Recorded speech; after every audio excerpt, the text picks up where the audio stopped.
Welcome to the Blinded Truth podcast, where real stories meet real healing. We are your hosts, Destinnee Vance and co-host. Eric. Today's episode is titled "Mistakes Don't Define You; They Reveal You." Yeah. We've all made mistakes, the kind that keep you up at night and replay in your mind, the kind you wish you could undo. And if we're honest, some of us aren't just hearing from them; we're living in them, wearing them like labels, and carrying them like weight. That's what it is about the truth. What if your mistakes didn't come to define you, but reveal you? Your rooms, your patterns, and the places that need healing. Mistakes don't mean you're broken, they mean something needing attention. Today, we're getting real about regret, shame, and what it looks like to stop identifying with your lowest moments and start growing from them. Because your story didn't end at your mistakes. This episode is powered by Destiny is by Choice Support Services because your journey, your voice, and your truth matters. Take it away, Foster. Yo, that's crazy. I told you this is your It thing. was last minute though. Um, Mm. Mistakes not defining you. For a long time, mine I felt like they held a lot of weight. Yeah. I don't know about the defining part, but it altered a lot of things. Like what? How I responded to people, how I reacted to situations, and what I thought I can do about my life. But I kind of say like I don't think it defines you, but like I think a lot of times for you, especially like with a person like yourself, your mistakes always can remind you because just seeing like what you went through with, you know, trying to get employment, it was kind of like, well, dang, you want me to have this experience, but then you don't want me to have the background. Yeah, but it's not like I think people try to use your mistakes to define you. That's different. Yeah, because they keep bringing it up or trying to hold over your head or make you think that's what you are and that's what you're gonna ever be. Hmm. Especially toxic people. They're trying to hold you in that box of your past or what you've done and the mistakes you've made. Even if you apologize and be like, I apologize for that mistake. I'm Hmm. sorry. And eventually they'll bring you back up. Like when they get mad at you or whatever. So it's not like people, I guess some people do, but like a lot of people I don't think set out to just do stuff for the hell of it. You know, Hmm. circumstances cause people to do what they have to do, sometimes what they shouldn't do. Yeah. But I guess there's a certain point that you got to come to grips of what you've done and be willing to be accountable for it. And whether or not it's going to define you or not, it's just that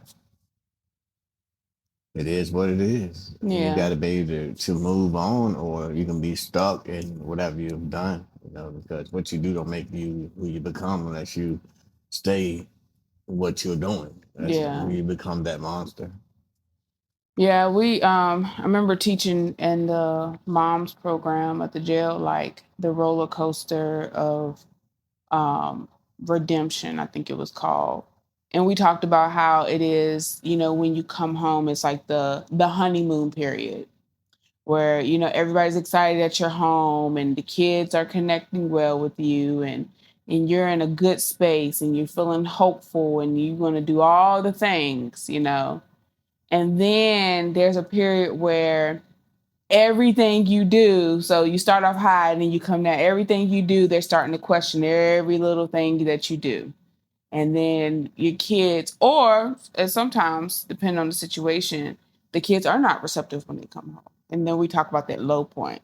And then you get back up because sometimes you show them better than you could tell them.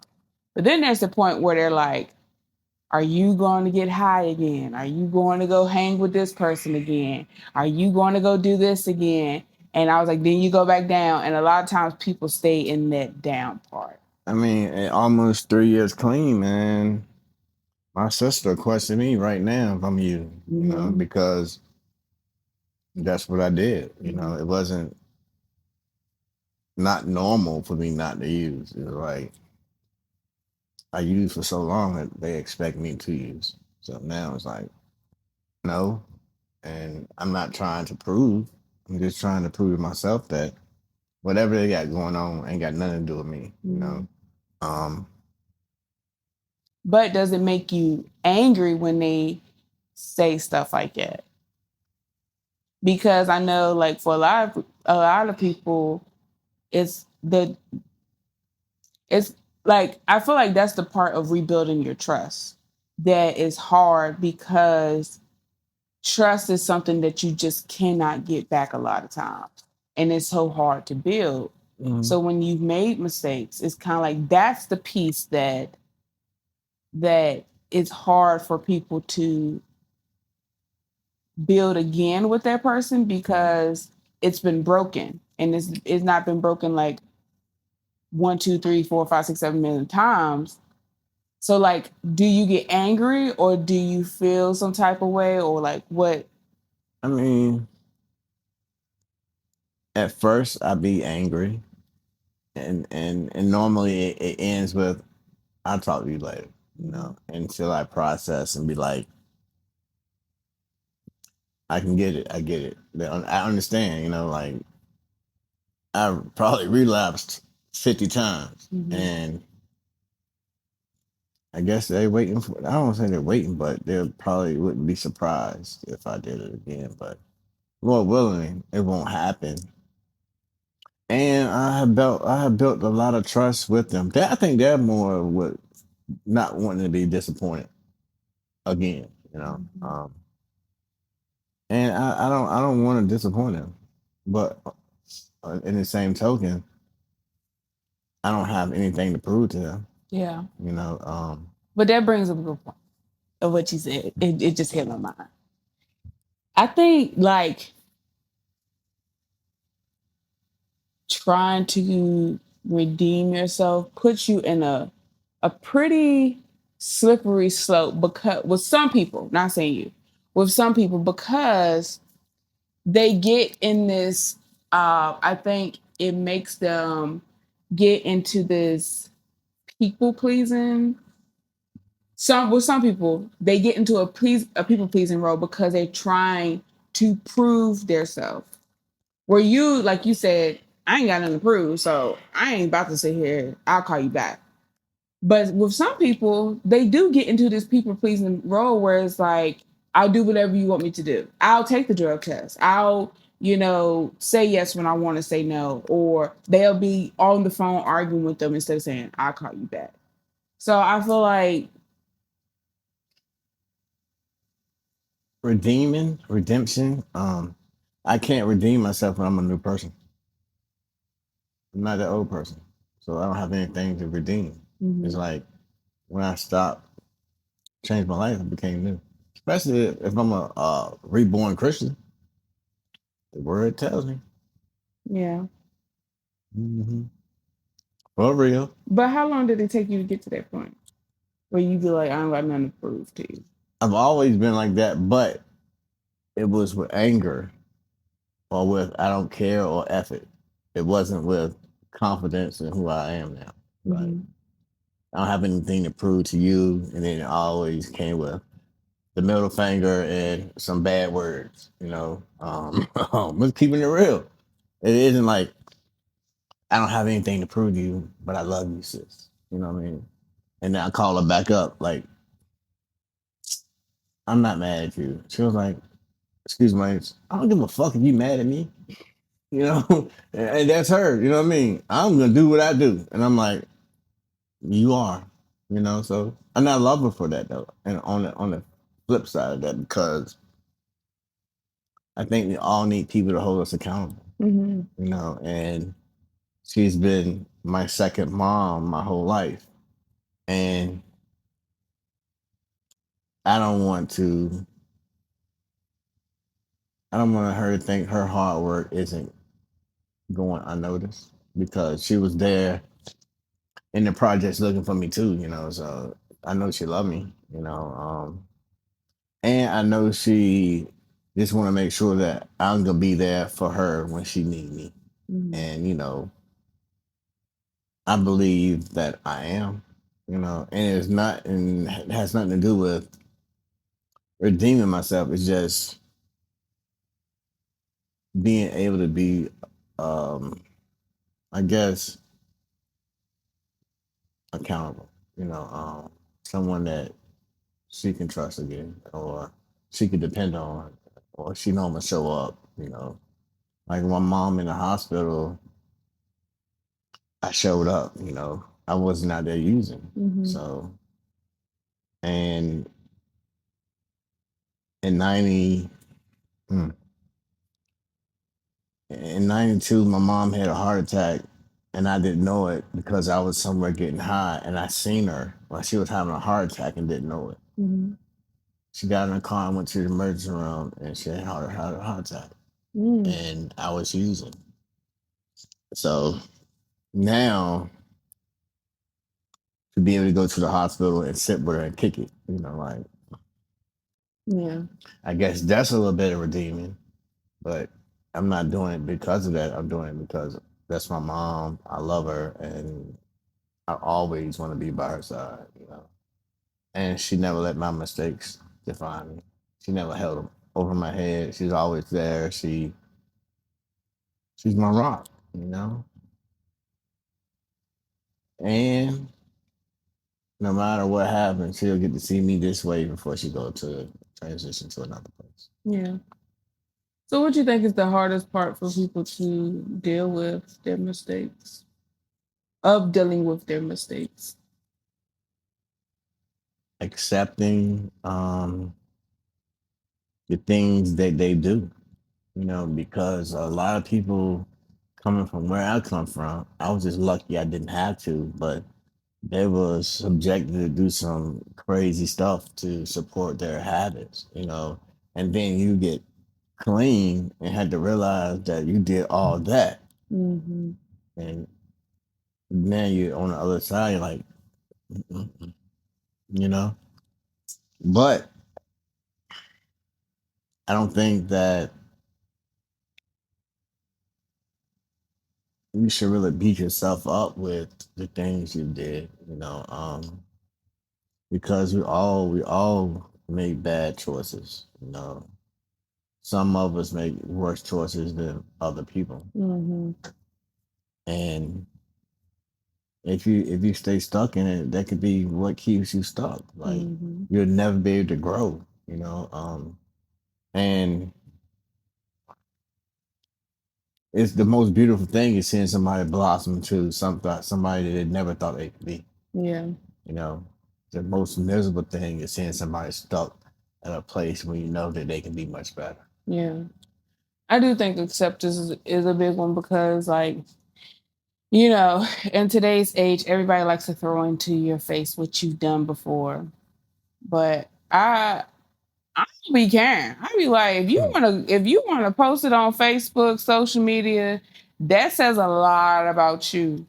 Because I'm pretty sure there's some things you don't want people to know about.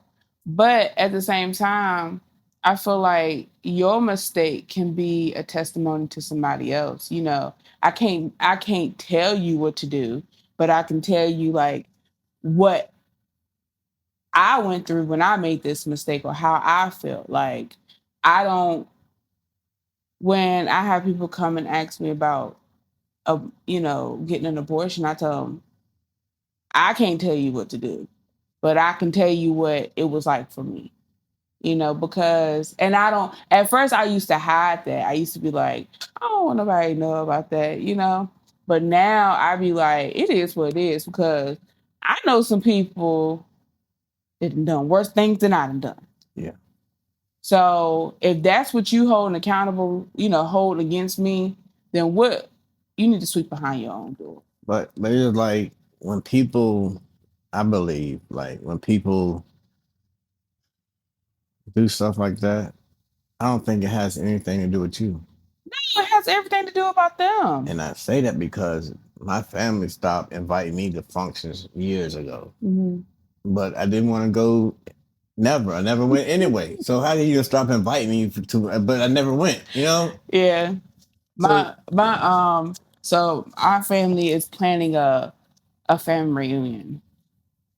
And me and my cousin was talking about it when she was cutting my hair, and she was like, "Are you going?" I said, "Yeah, I ain't going." And I said, the crazy thing is, my mama had brought up, hey, did you realize that, when y'all trying to plan it, that's when school comes back into play. So, they was talking about, she's like, Destiny and, talking about my cousins and stuff, all of us that got kids, they're going to be trying to get ready for their kids to go back to school. And so one of my family members was like, well, we really ain't concerned about that. I said, I said, she told me I'm gonna come anyway. I don't even know why you I praying mean, about that, because y'all like to know y'all like to have us show up just to see like what's going on, how you doing, just so you can go back for it. And it says I don't want to be around it. I don't want to be in a place where I feel like I have to have my guard up and have to have a guard for my kids, because I don't know what y'all gonna say out y'all's mouth. and like me and my mom and my sister, we was outcasts, right? Mm-hmm. We was in the projects, stayed in the projects, blah blah blah. Everybody else had houses, good jobs, money, blah blah blah blah blah, right? But right now, I can say that we got better lives, Mm-hmm. and it has not have anything to do with material stuff. It's like we love each other, we're there for each other, we spend time with each other.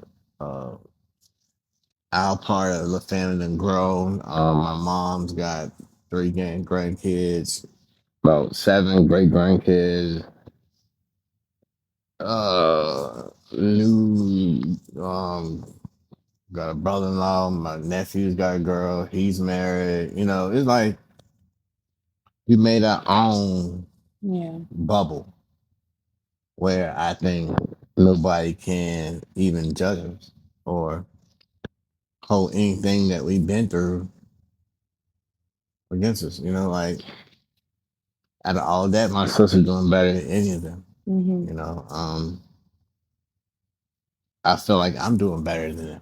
You Yeah. know, because and I have a peace of mind. I don't have to never look down on people. I ain't got time for that. Because I know.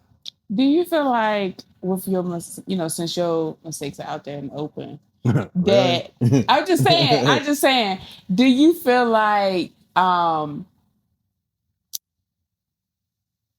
of like ain't nothing that nobody can really call you on, because it's already like you already knew that, so why you call me on it?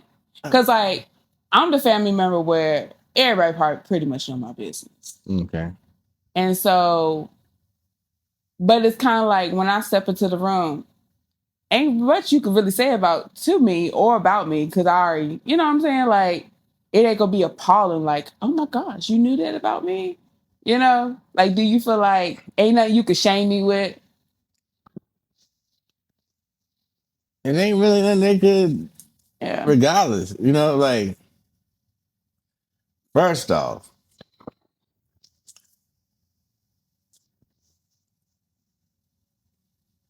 they don't know how to take me because they probably think I blow the building up.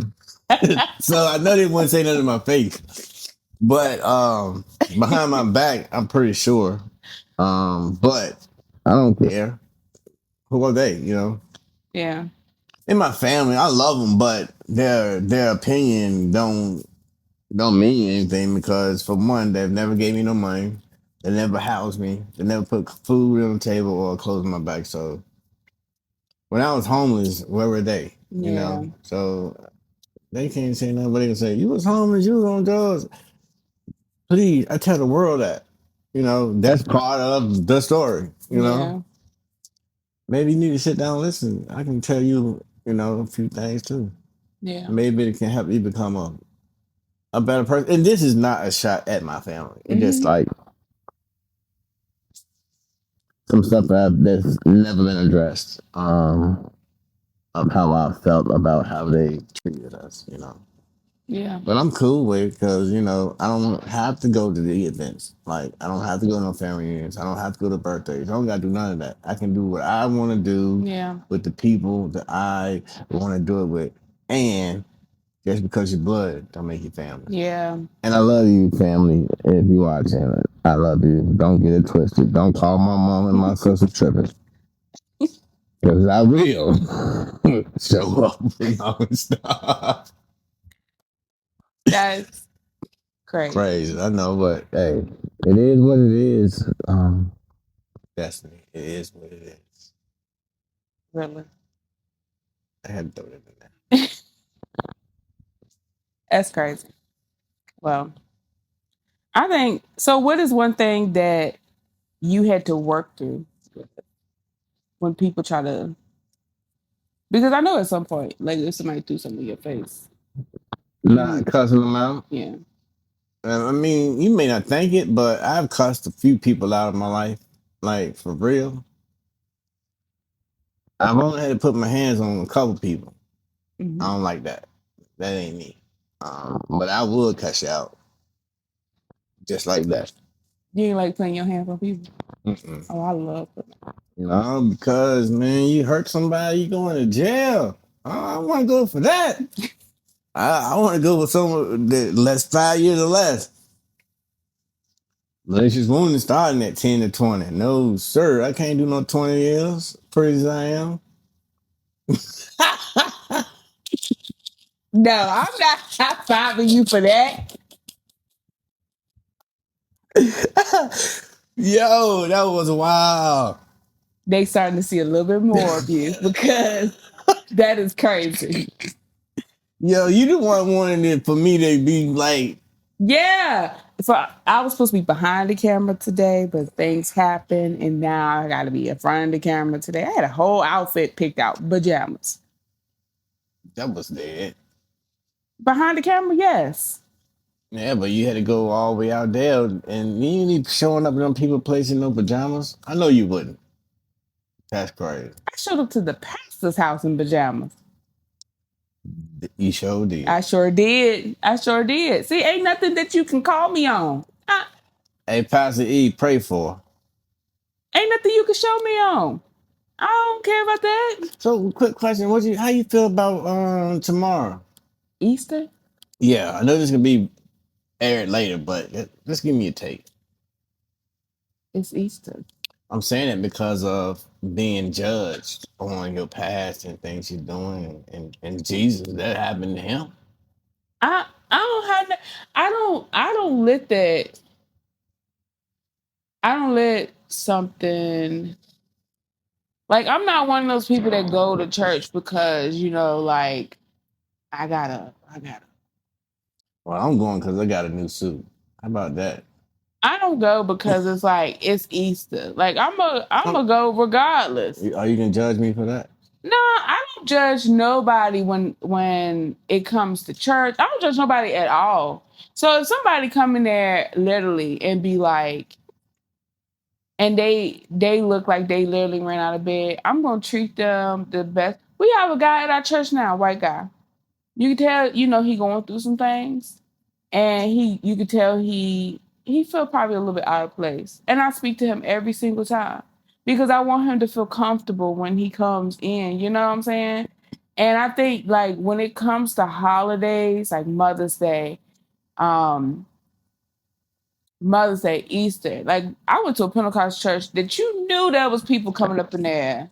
They probably was high, and I probably was one of them. And they was coming to support because their mama wanted them and their parents wanted them to come to church. So why are we so worried about what somebody got on when somebody is literally coming to church because they may be on their last, like this might be the last hope. You remember you asked me the other day, have I ever went to church high? Yes. And I was like, one time I know You probably had to go because your mama said come to church. yep. Right. You don't know what people is going through. And that ain't that I don't like. I like the fact that it's Easter. I like the fact that Mother's Day coming up, whatever. But I didn't do it when I could go because I don't play with God. I don't play with him. So But you I know, wouldn't have judged you. I would have like, hi. so what are you going to resurrect in your life that's gonna help you for the rest of the year? I'm still working on releasing control. Yeah. And not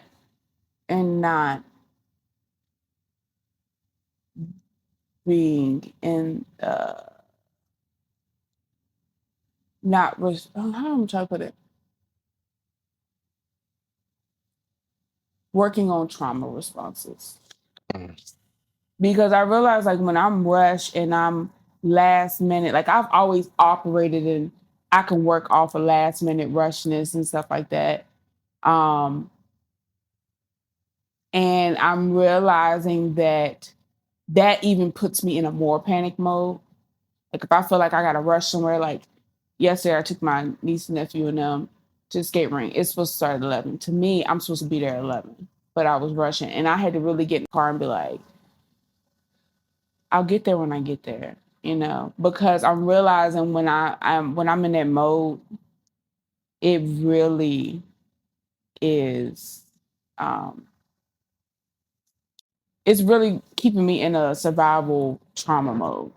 Yeah. So, and I used to hate those pieces about myself. Like I used to hate the part that I'm OCD. If something's out of place and I know it was in a little bit to this way, I used to hate that because in my mind, if I don't move it now, it's gonna keep bothering. I Hmm. used to hate that. I used to hate those pieces about myself. I used to hate because I gave my mama so much, people knew me as the trouble kid.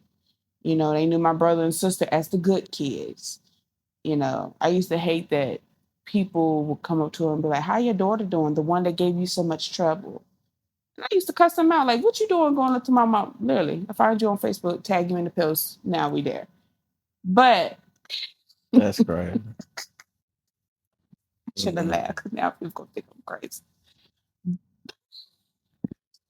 But I used to hate those pieces about myself, and so I was happy when I got married and my last name changed because then they couldn't recognize, oh, that's the same Do you Destiny. really think that just because your last name changed that the picture didn't? No, it did not, because I was still the same person until I started working on those things.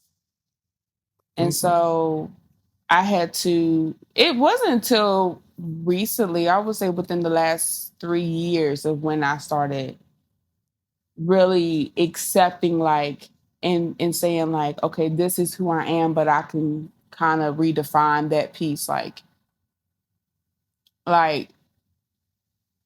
yes, I suffer with anger issues, but that doesn't have to define me of who I am. Yes, I have OCD, but that doesn't have to define me of who I am. So, like, it, accepting like this is who I am, but it doesn't have to define me. Mm. So I'm always constantly like, but I don't choose a Easter Sunday or something like that to be like, I'm gonna work on this. I try to choose every day to say, all right, I'm gonna work on this. Or I didn't do this today, but I'm gonna do it tomorrow. Because if we allow those minor mistakes and hiccups to, it's just like if you relapse, if you really define you and you sit in it, what is that doing? It's just causing you to dwell in something that is not bettering you. It's part of the process. Well, I'm gonna work on not minimizing the things I do because I feel like it's minor, but to other people it could be major. I look at it like this is me thinking. Well, there's so much other stuff going on in the world that is nothing, you know. But But that's because you've been through bigger traumas, bigger things in life that you've had to see where, like, and I could probably speak like for us, like the bigger stuff is probably like, oh, okay. yeah, but it doesn't give me the right to just do it. Yeah. You Yeah. know, because it's like I know it's minor, but I don't have to do a lot of the stuff I do. I choose to, and then I'd be like, let's see how this turn out. And it don't never turn out good. I always had to sit in it for a long time and feel bad for a long time. But when I didn't care about people's feelings, I didn't care at all. But now I don't want to be the person that makes somebody feel crazy. You know what I'm saying? If I can help it, I'm gonna work on it. And respecting people's boundaries and their feelings and And that not allowing my past to make me think that I can do what I want to do, because I've been doing that for so long. And it normally got me in some bad situations. I think there's this thing in psychology. I think it's Freud is who Sigmund Freud? I think he's the one that came up with this theory. But it talks about um the position of the child in the, if I wasn't talking about it, I would know. But it's like it talks about the first, the first child, the middle child, the last child. Yes. Usually, depending on where that child is born, is how they act, how they respond. So you are the last child, and I'm pretty sure there's a huge gap between you and your sister. 4 years. Okay. Which meant you are the lone wolf because y'all are 4 years apart, just like my brother and me, we're 12 years apart, and then my sister and him are 6 years apart. Hold on. So a lot of the things that you've had to experience is alone. So to you, minor is minor because you probably ain't getting in trouble for minor stuff. Just like my brother, minor was minor because it was dust underneath the rug. Like, it's okay. I ain't But never for get in us trouble older anyway, though. I kids, never got in trouble. oh, now we're in therapy session. You trying to show us what you education you paying for? Absolutely. That's crazy. But that's why you respond the way you respond, because a lot of stuff you didn't get in trouble for. But us older kids, probably like your sister, I mean, I was we got in trouble smoking. for everything. My mom caught me smoking at 13, and that was a wrap. All my trouble days are over. I started drinking and smoking at 13 years old. And back then it was like, if you don't smoke and drink, do it at home because I know where you at. Because I know you can do it anyway. So my house was the party house on the weekends. So let me ask you this. Because you minimize a lot of things, do you feel like that made you minimize your mistakes? And to you, they weren't like big deals, but to other people, it was like, has he lost his mind? I don't think so because most of my mistakes I had to go get locked up for them. It wasn't like I was making a whole bunch of mistakes on the street. I make a mistake, I'm going to jail, I'm going to prison, I'm going to rehab. That was about it. I ain't hurt people. I hurt myself. So did you, when you would go to jail, would you be like, all right, I'm gonna do these 30 days, I'm gonna do this year? Yeah. I'm gonna do this 4 years and let's see what happens. Or I'm a get on trustee status, get the work release, knock some of this time off, and get back to doing what I was doing. So you minimized it because you knew the ins and outs. Like You know what? Therapy This session. is crazy, right? Because one time I had got locked up, right? I was in jail about 2 days. And from the jail, I had to pass a CVS to get to my where I hung out. I left jail, went in the store, robbed the store, kept on moving. You know, because I minimized while I was there for. So yeah, I will minimize a lot of stuff. And this is why, and this is a good example, and thank you for sharing, because a lot of people don't understand why people do the things that they do. And then they wonder why they get back incarceration because they know the ins and outs and it's not as big to them until something big happens.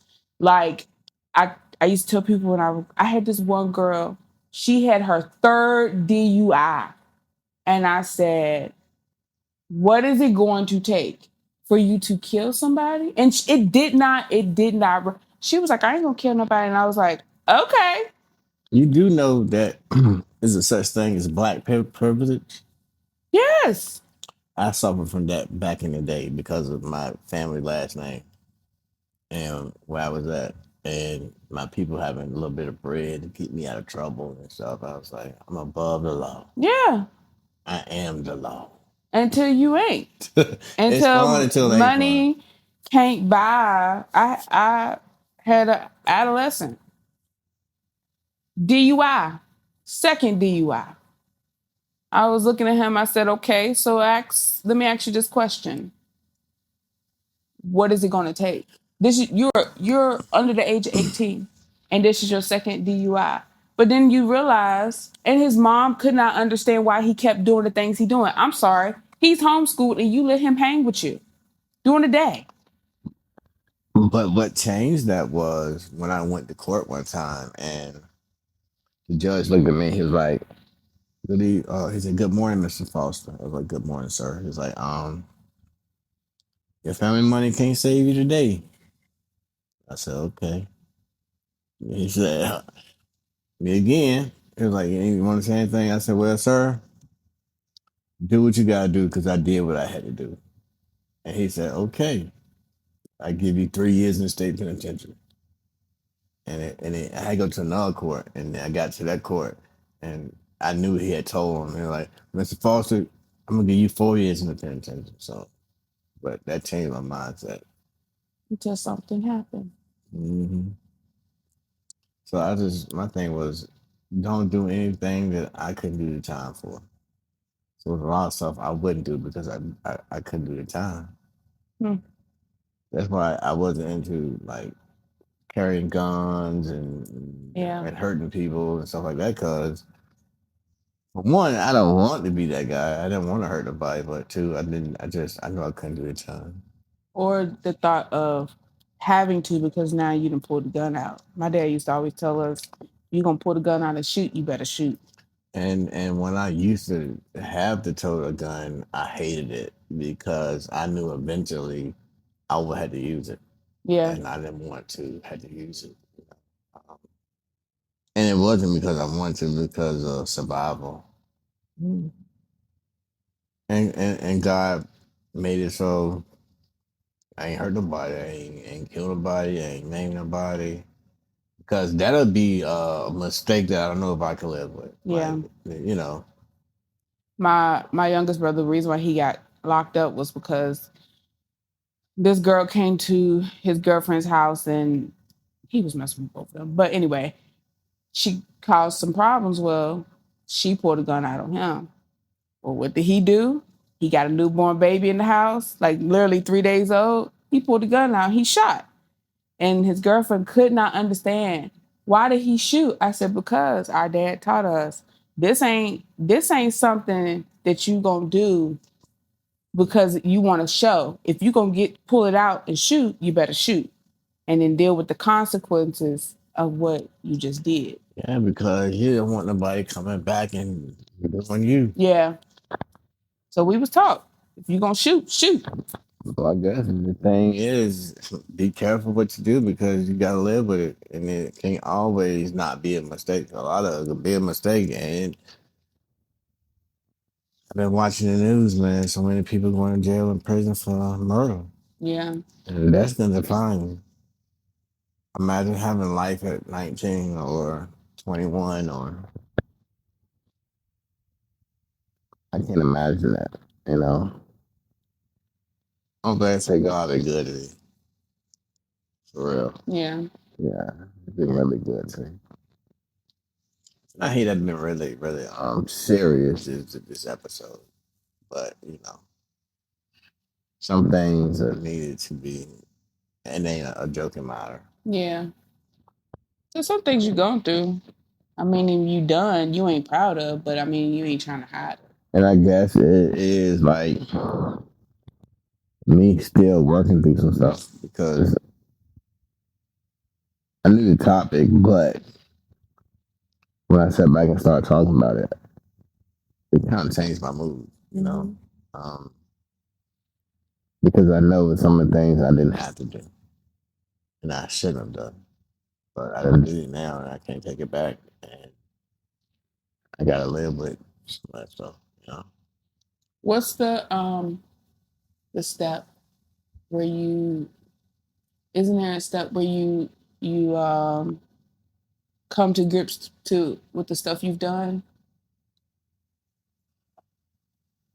I thought there was a step. Or maybe it's in celebrate recover or smart recovery. I mean, the way you're wording it, I can't think. Like it's not uh oh my god. It's not to make amends, I thought that was but I thought it was the one where you have to face like what you had done. that's step four when you gotta talk about it. Okay. But that's a step that always take a lot of people that gotta use it because you gotta come face to face with you. Mm-hmm. I did that a long time ago. It's a at Rubicon they had a philosophy. It says What's Rubicon? Rubicon was a treatment center in Richmond, but it's RBAK now. Mm. It was like out of time and space, we're right here together to share the belief that there are no gains without pain. That to endure through life, you must struggle to meet the challenges, stand tall and straight in the faces of your worst enemy. That would keep you frightened, ignorant, and alone. That's yourself. Hmm. You gotta look in the mirror,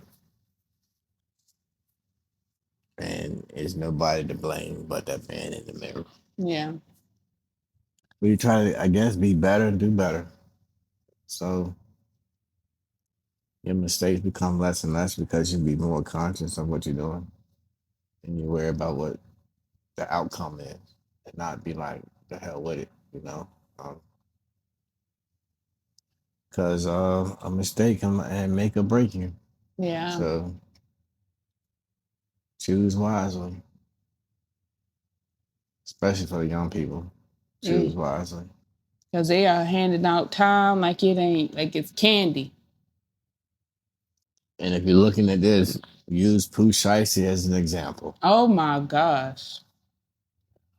That's another episode. Yeah, he How crashed. He really how crashed some out. people they just mm. Well, you've just listened to the Blinded Truth podcast. Mistakes don't define you, they reveal you. Powered by Destiny is by Choice Support Services. If today's conversation hit you, sit with it. You are not your worst decision. You are not your lowest moment. And you are not disqualified because you get it wrong. Your mistakes didn't come to label you, they came to show you. They show you where you needed healing, show you where you needed growth, show you who you could become if you choose differently. Because growth starts when excuses end, and healing begins when you stop hiding from what hurts you. So don't run from your mistakes, learn from them. Don't let them break you, let them build you. There is purpose in your process. There is power in your accountability. And there is freedom on the other side of facing yourself. Remember, your destiny is by choice, not by chance. And until next time, keep walking in your truth. Bye.